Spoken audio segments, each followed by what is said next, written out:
Pemirsa, terima kasih Anda masih bersama kami dalam Tafsir Al-Misbah. Pak, sebelum pada kesimpulan, ada satu pertanyaan. Kadang-kadang kan keinginan kita berbeda dengan keinginan Tuhan. Menurut kita baik, belum tentu menurut Tuhan baik. Ini bagaimana Pak, agar kita bisa menyesuaikan, agar keinginan kita ini sama dengan keinginan Tuhan? Saya mau beri contoh Anda kan punya anak. Ya. Kalau ada keinginan anak, supaya sesuai dengan keinginan Anda, itu bagaimana caranya disesuaikan? Anak harus melakukan sesuatu yang menjadikan Anda mencintainya. Kalau musuh Anda kan, ya kan? Iya. Jadi kalau Anda mempunyai keinginan supaya sesuai dengan apa yang dikehendaki Tuhan, mendekatlah kepadanya sehingga dia mencintai Anda. Dia akan sesuaikan keinginan kehendaknya dengan keinginan Anda. Tetapi kalau musuh saya, dia mempunyai keinginan, saya justru tidak akan menyesuaikan dengan itu. Itu sebabnya salah satu cara itu adalah doa. Karena orang yang berdoa itu mendekat kepada Tuhan. Dan Tuhan menjanjikan, yamhullahu ma yasha wa yuthbit wa indahu ummul kitab. Allah menghapus apa yang dia kehendaki dan menetapkan apa yang dia kehendaki. Boleh jadi dia sudah tetapkan, oh ini begini, tetapi ini orang berdoa nih, ini orang minta nih, ini orang mendesak, saya hapus ini, saya ganti dengan yang lain. Itu caranya. Jadi caranya artinya hampir samalah dengan kita datang merayu ini tadinya nggak mau, dirayu sampai ini akhirnya. Saya kira itu. Ini kegiatan Basarnas juga kan sangat mulia ya Pak ya. Betul, sangat. Menolong orang, membantu orang. Nah kalau misalkan kegiatan Bapak sehari-hari itu atau Ibu berhadapan seperti pasti kan berhadapan dengan mayat apa ya, itu akan semakin mempertebal keimanan kita nggak sih, bahwa suatu saat pun kita akan menjadi seperti itu gitu. Itu bagaimana?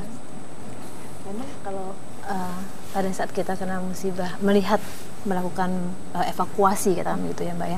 Memang pada saat kita bertemu, yang terpikir hanya satu, itu menolong. Hanya menolong dulu. Tapi memang pada saat kita melakukan pertolongan itu memang kadang-kadang kita pikir, kenapa kok bisa begini? Kenapa kita kok tidak lebih cepat menolong? Nah mungkin pada akhirnya aku pikir, aduh, ini gimana kita kelak gitu kan, seperti apa kita kelak, itu terpikir Mbak seperti itu. Jadi kadang-kadang aku nanti mati seperti apa gitu, seperti itu kurang lebihnya. Jadi seperti itu. Kita pun siapa tahu bisa akan seperti itu. Seperti itu, betul. Subhanallah ya Pak ya. Karena biasa kalau kita tidak berhadapan langsung, kita ingatnya hidup terus selamanya ya Pak ya. Bapak boleh kan memberikan kesimpulannya Pak?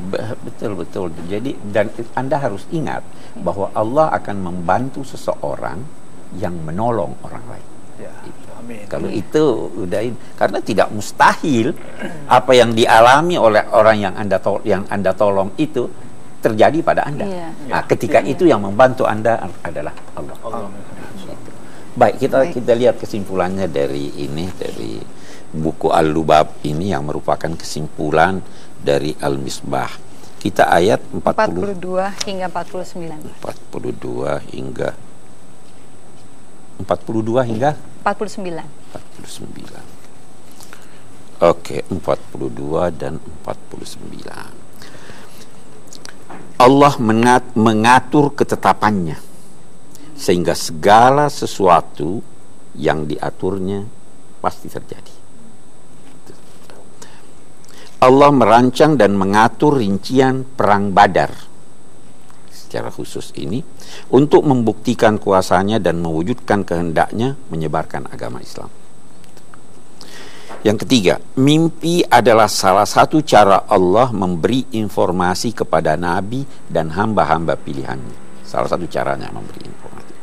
Dengan demikian, mimpi bukan hanya disebabkan oleh cermin keinginan mendesak dari yang bermimpi atau keadaan yang dialami saat tidur yang mendorong bawah sadar melukiskannya dengan mimpi, tapi ada juga mimpi yang benar yang bersumber dari Allah, sebagaimana ada mimpi yang bersumber dari setan.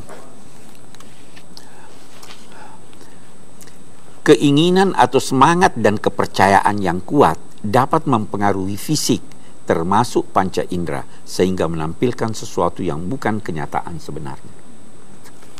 Ada orang terlalu ingin hamil. Ada gejala sedikit dia percaya dia sudah hamil. Lama-lama betul-betul, ya kan? Perutnya ini, haidnya terhenti, semuanya. Padahal tidak, itu hamil palsu. Kenapa itu? Karena percaya.